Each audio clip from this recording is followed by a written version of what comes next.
Hello guys, ito mag-update lang po ako sa aking mga cuttings ng bougainvillea. Ito po yung itinusok ko ng naka-ICU. ICU po yan. Ito po yung ginamit ko dyan na nakataklob, nakaganyan lang po yan. Yan. 2 weeks po siyang naka-ICU, tapos nung inalis ko na, hinayaan ko lang po na nasa morning sun siya mga 1 to 2 hours. Tuwing umaga yan. Yan na po ngayon siya. Napakalago na po. Ito po yung sabi kong talagang mabubuhay, yung merong kasama pang kamatis na tumubo o sili, kaya lang nawala na yung sili o kamatis. Yan na po sila. Yan po yung naka-ICU. Okay na po, successful. Hindi ko na po siya bubunutin kasi ngayon po mga 33, nung ano po yan, 2 weeks nung September 3. So ngayon po mga 33 days na po siya. Pero obvious naman po na talagang successful naman siya. Kasi ang lago na po niya talaga. Tsaka napakarami po niyang cuttings. Halos nabuhay po. Kukunti lang po ang hindi nagusbong. Ayan. Ay ito, hindi ko po alam kung tutubo pa rin yan. Pero parang wala. Wala po talaga. Ay ito, parang ayaw mabunot. Parang po ayaw mabunot ito eh. Pero, ay ito rin, parang ayaw po. Ayun, medyo may nag-sprout po siyang Ayun oh. Ito po oh. Meron siyang bahagya, ayaw siyang mabunot. Meron, medyo mabagal lang. Oh, hindi ko na po bubunutin yung ayaw. Ito lang, nabunot ka agad eh. Oh, meron pong maliliit pa. Yun, nagsisitubo pa. Halos nabuhay po lahat ng cuttings dito. Ito naman yung kasabay niya. Ayan po. Oh, buhay din siya. Tinusok ko lang po ito, cuttings. Wala po itong basta yung po niya, yung soil po niya.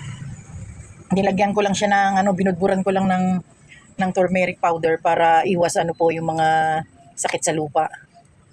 Ito po ay wala. Ito marami-rami po ang hindi tumubo dito. Kasi kaya lang yung iba ayaw mahugot. Ito po meron po yata. Hayaan ko po muna siguro yung iba. Yung obvious naman na ayaw din. Parang nakakapit po siya oh.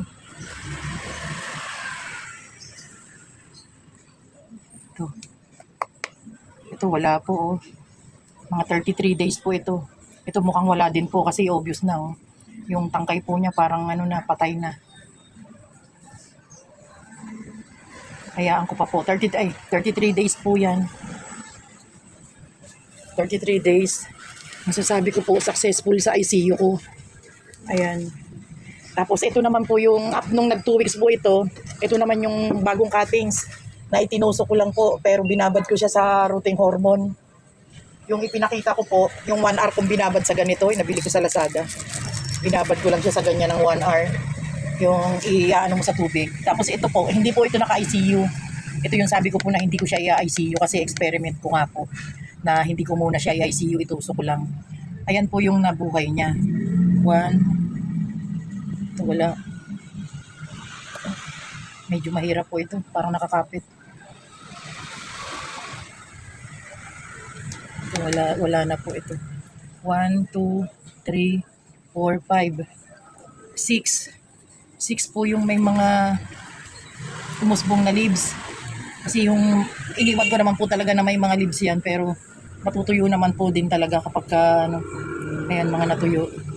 Ayan po. Medyo kukunti lang po yung tumubo pero okay lang po kasi experiment ko naman.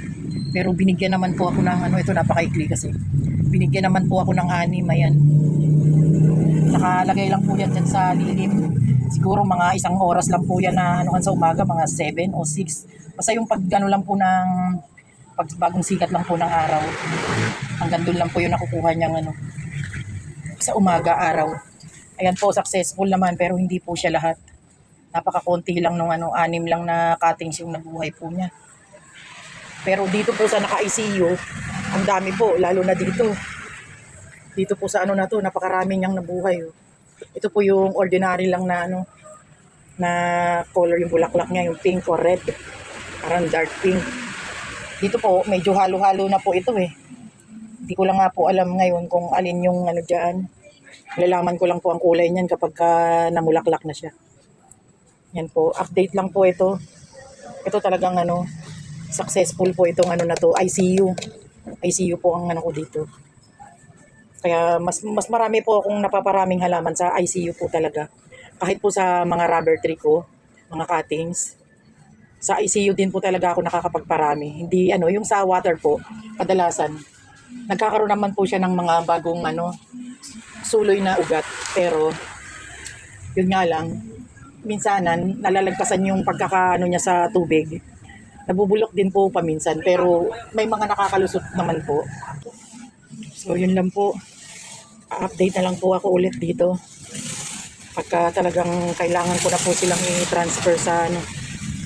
Yun po, successful po. Ito po yung ating ICU. ICU cuttings po ito ng bougainvillea. Ito po, binabad ko lang ng 1 hour sa rooting hormone.